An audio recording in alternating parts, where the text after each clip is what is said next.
বিসমিল্লাহির রহমানির রহিম। আল্লাহর নামে শুরু করছি, যিনি পরাক্রমশীল, পরাক্রমশালী, যিনি ন্যায় বিচার প্রতিষ্ঠাকারী, যিনি মজলুমের পাশে থাকেন আর জালিমের পরিণতি নির্ধারণ করেন। আজ আমরা বাংলাদেশের জনতা যারা জুলুমের ইতিহাস জানি, প্রতিবাদের চেতনা ধারণ করি, সমবেত হয়েছি গাজার মৃত্যু ভয়হীন জনগণের পাশে দাঁড়াতে। আজকের এই সমাবেশ কেবল প্রতিবাদ নয়, এটি ইতিহাসের সামনে দেওয়া আমাদের জবাব, একটি অঙ্গীকার, একটি শপথ। এই পদযাত্রা ও গণজামায়াত থেকে আজ আমরা 4টি স্তরে আমাদের দাবি সহ উপস্থাপন করব।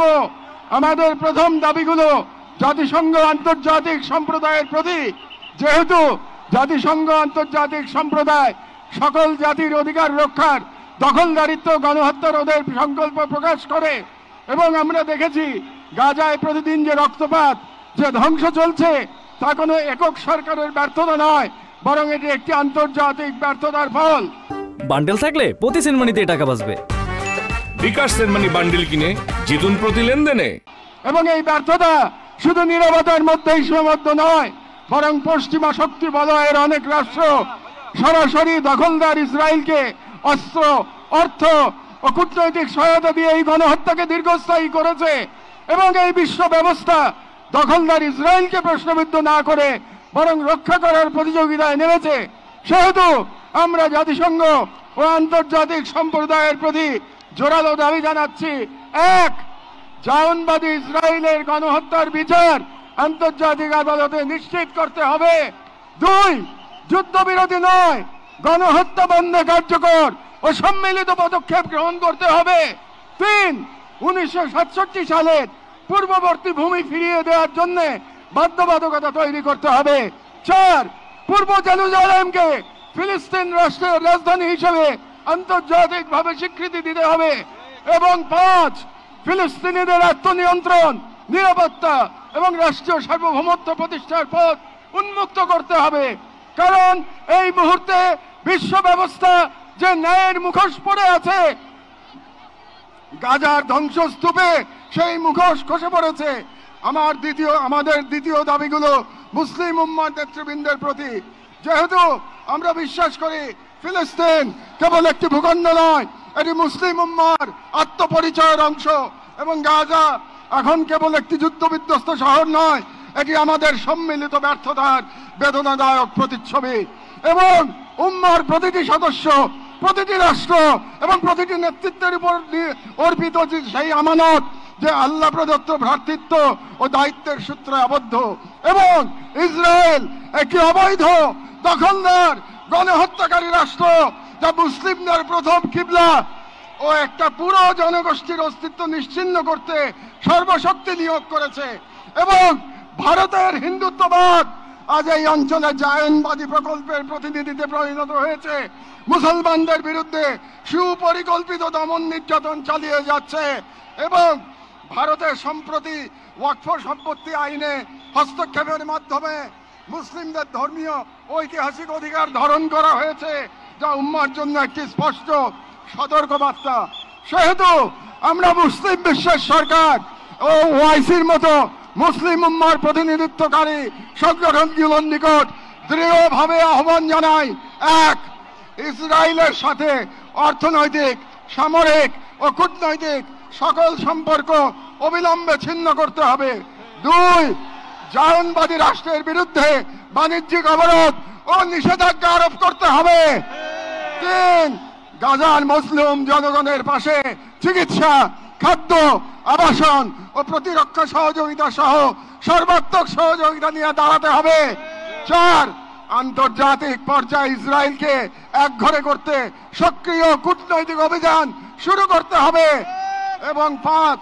জায়নবাদের দোসর ভারতের হিন্দুত্ববাদী শাসনের অধীনে মুসলিমদের অধিকার হরণ, বিশেষ করে ওয়াকফ আইনে হস্তক্ষেপের মতো রাষ্ট্রীয় আগ্রাসনের বিরুদ্ধে ওআইসি ও মুসলিম রাষ্ট্রগুলোকে দৃঢ় প্রতিবাদ ও কার্যকর কূটনৈতিক অবস্থান নিতে হবে।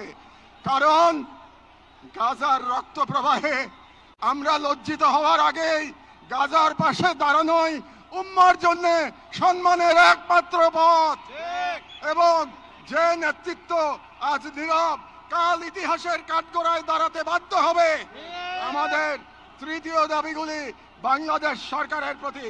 যেহেতু বাংলাদেশ একটি মুসলিম সংখ্যাগরিষ্ঠ রাষ্ট্র, যার স্বাধীনতা সংগ্রামের ভিত্তিতেই নিহিত রয়েছে অন্যায় অবিচারের বিরুদ্ধে প্রতিরোধের চেতনা, এবং আমরা বিশ্বাস করি ফিলিস্তিনের প্রশ্নে বাংলাদেশ কেবল মানবতার নয়, ইমানের পক্ষেও এক ঐতিহাসিক অবস্থানে রয়েছে।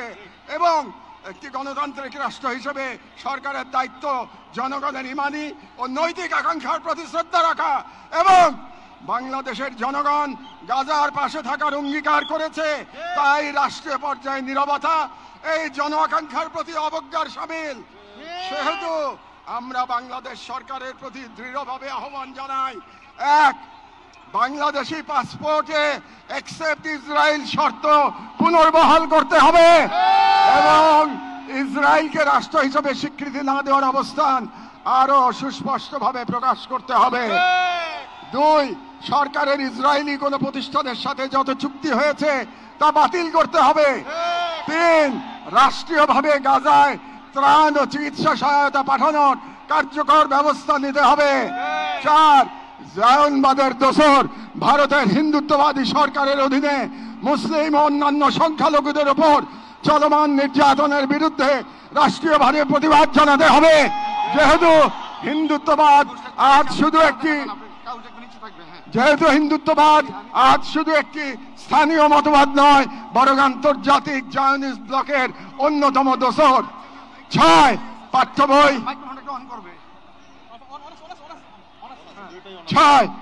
বই ও শিক্ষানীতিতে আল আকসা, ফিলিস্তিন এবং মুসলিমদের সংগ্রামী ইতিহাসকে অন্তর্ভুক্ত করতে হবে, যাতে ভবিষ্যৎ মুসলিম প্রজন্ম নিজেদের ইতিহাস, ঐতিহ্য ও আত্মপরিচয় নিয়ে গড়ে ওঠে। কারণ রাষ্ট্র কেবল সীমানা নয়, রাষ্ট্র এক আমানত, আর এই আমানত রক্ষা করতে না পারলে ইতিহাস আমাদের ক্ষমা করবে না। আমাদের সর্বশেষ দাবিগুলো নিজেদের প্রতি, যা মূলত একটি অঙ্গীকার দাবা। যেহেতু আমরা বিশ্বাস করি আল কুদস কেবল একটি শহর নয়, এটি ইমানের অংশ, এবং আমরা জানি বাইতুল মুকাদ্দাসের মুক্তি অন্য কারো হাতে নয়, আমাদেরই কোনো প্রজন্মের হাতে তা লেখা হবে। এবং আমরা বুঝি জায়নবাদের প্রতিষ্ঠা মূলত আমাদের নিজেদের আত্মবিস্মৃতির ফল, এবং আজ যদি আমরা প্রস্তুত না হই, তাহলে আল্লাহ না করুন কাল আমাদের সন্তানেরা হয়তো এমন এক বাংলাদেশ পাবে যেখানে হিন্দুত্ববাদ ও জায়নবাদ একত্রে নতুন গাজা তৈরি করবে। এবং গাজা আমাদের জন্য এক আয়না, যেখানে আমরা দেখতে পাই কিভাবে বিশ্বাসী হওয়া মানে কেবল বেঁচে থাকা নয়, সংগ্রামে দৃঢ় থাকা। সেহেতু আমরা এই মাটির মানুষ, এই মুসলিম ভূখণ্ডের নাগরিক, এই কওমের সন্তান এবং সর্বোপরি মুসলিম উম্মার সদস্য একটি অঙ্গীকার করছি। এক, আমরা সকলে স্বতঃস্ফূর্তভাবে বয়কট করব প্রত্যেক সেই পণ্য, কোম্পানি ও শক্তিকে যারা ইসরায়েলের দখলদারিত্ব টিকিয়ে রাখে। দুই, আমরা আমাদের সমাজ এবং ভবিষ্যৎ প্রজন্মকে প্রস্তুত করব যারা ইসলাম ও মুসলিম উম্মার সকল প্রতীক ও নিদর্শনকে সংরক্ষণ ও পুনরুদ্ধার করবে ইনশাআল্লাহ। তিন, আমরা আমাদের সন্তানদের এমন ভাবে গড়ে তুলব যারা নিজেদের আদর্শ ভূখণ্ড রক্ষায় জান ও মালের সর্বোচ্চ থেকে প্রস্তুত থাকবে। চার, আমরা বিভাজিত হব না, কারণ আমরা জানি বিভক্ত জনগণকে দখল করতে দেরি হয় না। আমরা ঐক্যবদ্ধ থাকব যাতে এই বাংলাদেশ কখনো কোনো হিন্দুত্ববাদী প্রকল্পের পরবর্তী গাজায় পরিণত না হয়। আমরা শুরু করব নিজেদের ঘর থেকে, ভাষা, ইতিহাস, শিক্ষা, সংস্কৃতি, অর্থনীতি, সমাজ সবখানে এই অঙ্গীকারের ছাপ রেখে। আমরা মনে রাখব গাজার শহীদরা কেবল আমাদের দোয়া চান না, তারা আমাদের প্রস্তুতি চান। শেষ কথা, শান্তি বর্ষিত হোক গাজার সম্মানিত অধিবাসীদের উপর, তাদের উপর যারা নজিরবিহীন সবর করেছেন, যারা অবিচল ইমানের পর প্রমাণ দিয়েছেন, যারা ধ্বংসস্তূপের মাঝেও প্রতিরোধের আগুন জ্বেলেছেন, বিশ্বের নীরবতা উদাসীনতার যন্ত্রণা হাসি মুখে বুকের মাঝে ধারণ করেছেন। শান্তি বর্ষিত হোক তাদের প্রতি যারা নাম রেখে গেছেন ইজ্জতের ক্ষতি আনে। শান্তি বর্ষিত হোক হিন্দ রজব, রিম এবং ফাদি আবু সালেহ সহ সকল শহীদদের উপর, যাদের রক্ত দ্বারা গাজার পবিত্র ভূমি আরো পবিত্র হয়েছে, যাদের চোখে ছিল প্রতিরোধের অগ্নিশিখা। শান্তি বর্ষিত হোক বাইতুল মুকাদ্দাসের গর্বিত অধিবাসীদের উপর, যাদের হৃদয়ে এখনো ধ্বনিত হয় আল কুদস লানা, আল কুদস আমাদের। গাজার জনগণকে অভিনন্দন। আপনারা ঈমান, সবর আর কুরবানির মহাকাব্য রচনা করেছেন, দুনিয়াকে দেখেছেন ঈমান আর তাওয়াক্কুলের শক্তি। আমরা বাংলাদেশের মানুষ শাহজালাল আর শরীয়তুল্লাহর ভূমি থেকে দাঁড়িয়ে আপনাদের সালাম জানাই, আপনাদের শহীদদের প্রতি ভালোবাসা ও শুভেচ্ছা জানাই। আর আমাদের কণ্ঠে উচ্চারিত হয় এই দোয়া, হে আল্লাহ, গাজার এই সাহসী জনপদকে তুমি সেই পাথর বানিয়ে দাও যার উপর গিয়ে ভেঙে পড়বে জায়নিস্টদের সব ষড়যন্ত্র। বাংলাদেশের সর্বস্তরের জনগণের পক্ষে প্যালেস্টাইন সলিডারিটি মুভমেন্ট বাংলাদেশ।